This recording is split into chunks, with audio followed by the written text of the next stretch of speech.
પોરબંદરમાં પેટ્રોલ ડીઝલની અછતની અફવાના પગલે પેટ્રોલ પંપ પર સાંજના સમયે લોકોની કતારો જોવા મળે છે।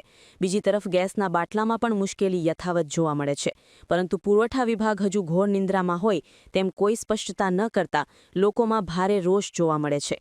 પોરબંદરમાં પેટ્રોલ અને ડીઝલની અછત હોવા અંગે સોશિયલ મીડિયામાં અફવા ફેલાતા સાંજથી શહેરમાં આવેલ વિવિધ પેટ્રોલ પંપો ખાતે વાહનોની કતાર લાગી ગઈ હતી અને પેટ્રોલ પંપો પર અફરાતફરીનો માહોલ જોવા મળ્યો હતો। ઈંધણની અછતની અફવાને લઈને લોકોમાં ફફડાટ ફેલાયો છે। બીજી તરફ રાંધણ ગેસની પણ અછત હોય તેમ બાટલા મેળવવામાં લોકોને મુશ્કેલી પડી રહી છે। જે ગ્રાહકોના કેવાયસી નથી તેને બાટલા આપવામાં આવતા નથી। હજુ 10,000થી વધુ લોકોના કેવાયસી બાકી છે, ત્યારે ગેસ ન મળતા કચવાટ જોવા મળે છે। આ મામલે પુરવઠા વિભાગ હજુ પણ ઘોર નિંદ્રામાં હોય તેમ લાગી રહ્યું છે। આ મામલે પુરવઠા અધિકારી નેહા સોજિત્રાનો અનેક વખત સંપર્ક કરવા છતાં તેઓએ ફોન ઉપાડવાની તસ્દી લીધી ન હતી અને સરકારી માહિતી વિભાગનો સંપર્ક કરતા તેઓએ જિલ્લામાં ગેસ, પેટ્રોલ અને ડીઝલનો જથ્થો પૂરતો ગવાનું જણાવ્યું હતું। જોકે યુદ્ધ શરૂ થયા પછી લોકોમાં સતત અસમંજસની સ્થિતિ જોવા મળી રહી છે। તેમ છતાં પુરવઠા વિભાગ હજુ સુધી સ્થાનિક કક્ષાએ પેટ્રોલ, ડીઝલ અને ગેસની શું પરિસ્થિતિ છે, રોજની જરૂરિયાત કેટલી છે અને તેની સામે કેટલો જથ્થો ઉપલબ્ધ છે તે મામલે કોઈ સ્પષ્ટતા કરવામાં ન આવતા લોકોમાં ભારે રોષ જોવા મળે છે। બીજી તરફ ગુજરાત સરકારના અન્ન નાગરિક પુરવઠા વિભાગના અધિક મુખ્ય સચિવ મોના ખંધારે અને ગૃહમંત્રી હર્ષ સંઘવીએ રાજ્યમાં પેટ્રોલ અને ડીઝલની કોઈ તંગી નથી, રાજ્ય પાસે પેટ્રોલ, ડીઝલનો પૂરતો જથ્થો ઉપલબ્ધ છે તેમજ બફર સ્ટોક પણ ઉપલબ્ધ છે તેમ જણાવ્યું હતું। નિપુલ પોપટ, પોરબંદર ટાઈમ્સ। આજરોજ સોશિયલ મીડિયા દ્વારા અફવા ફેલાવવામાં આવી છે કે પેટ્રોલનો જથ્થો પૂરતો નથી, તે માટે અમે બધા પેટ્રોલ પુરાવા આવેલા છે। કેમ કે ઉપર જે ઇઝરાયલનું યુદ્ધ ચાલી રહ્યું છે, ઈરાનનું, તેની અફવાને લઈને બધા અહીંયા પેટ્રોલ પુરાવા આવેલા છે।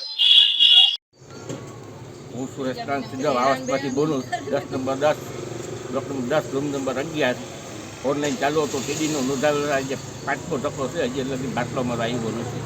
2 સંદીમાં આવી રહ્યા છે, 4 દીનું છે, હજી આવ્યો જ નથી। ઓનલાઈન ચાલુ હતું, ટીડીનું છે। અમારું નામ હેતલબેન અશોકભાઈ જેઠવા, કડિયા પ્લોટ। બાટલો અમે કેટલા દિવસથી આ નોંધાવ્યો છે, પણ બાટલો આવ્યો નથી હજી। એ કે તમારા સાસુના નામે કરાવવો જોઈએ। મારા સસરાના નામે હતો, એ ઓફ થઈ ગયા, તો કે તમારા સાસુના નામે કરાવવો જોઈએ। એના માટે કે આ બધા ડોક્યુમેન્ટ ને બધા ભેરા કરો, પછી કેવાયસી ને એવું કરાવવું જોઈએ તમારે। બાટલો લેવા તો એ આજે 2 દિવસ થયા, કાલ તો રવિવાર હતો એટલે આજે આવ્યા સોમવારે।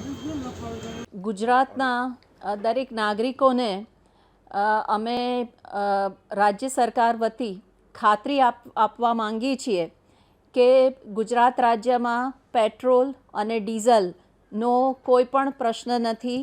બધા જ પેટ્રોલ પંપ ઉપર પૂરતો જથ્થો ઉપલબ્ધ છે, તેમજ આપણી પાસે પૂરતો બફર સ્ટોક પણ ઉપલબ્ધ છે। તેથી કોઈ પણ નાગરિકે બિલકુલ ગભરાવાની જરૂર નથી કે પેટ્રોલ પંપ બહાર કોઈ પણ કન્સર્નથી કોઈ પણ લાઈન લગાડવાની જરૂર નથી।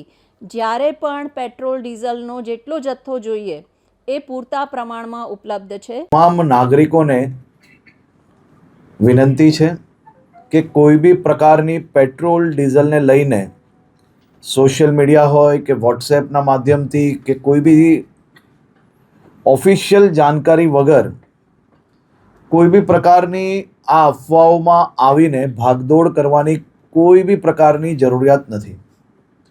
રાજ્ય સરકાર અને ખાસ કરીને કેન્દ્ર સરકાર દ્વારા આ જથ્થાઓ અને સપ્લાય માટેનું ડેલી નિરીક્ષણ થાય છે અને રાજ્યને તમામ પેટ્રોલ પંપો પર પેટ્રોલ, ડીઝલ માટે પૂરતી વ્યવસ્થાઓ પહોંચી વળે તે માટેની સંપૂર્ણ તૈયારીઓ બી છે। મારી રાજ્યના સૌ નાગરિકોને 2 હાથ જોડીને વિનંતી છે કે આ પ્રકારની વાતો, કોઈનો બી વોટ્સએપ મેસેજ આવ્યો હોય એને સીધું જ આપણે બીજા લોકોને ફોરવર્ડ કરીએ, કોઈ બી પ્રકારની જાણકારી વગર, સંપૂર્ણ માહિતી વગર પોસ્ટ મૂકીને આપણે આપણી જોડે જોડે હજારો લોકોને કારણ વગરના એમનો સમય વેડફીએ અને સાથે સાથે કોઈ બી પ્રકારે શહેરમાં કે રાજ્યમાં આ પ્રકારની ખોટી માહિતીઓ ફેલાવનાર લોકો પર બી આવનારા દિવસોમાં કડક પગલાં ભરવામાં આવશે। ખાસ કરીને વિનંતી છે કે કોઈ ચિંતા કરવાની આવશ્યકતા નથી। પેટ્રોલ, ડીઝલ સંપૂર્ણપણે બધા જ પેટ્રોલ પંપ પર મળી રહે તે માટેની વ્યવસ્થાઓને ખાસ કરીને મુખ્યમંત્રી શ્રી બી દર 2 દિવસે એનું રિવ્યૂ લઈ રહ્યા છે અને ભારત સરકારમાંથી બી તમામ મંત્રાલયો આ બધા જ વિષયોમાં રેગ્યુલર રિવ્યૂ એમનું લઈ રહ્યા છે. આભાર.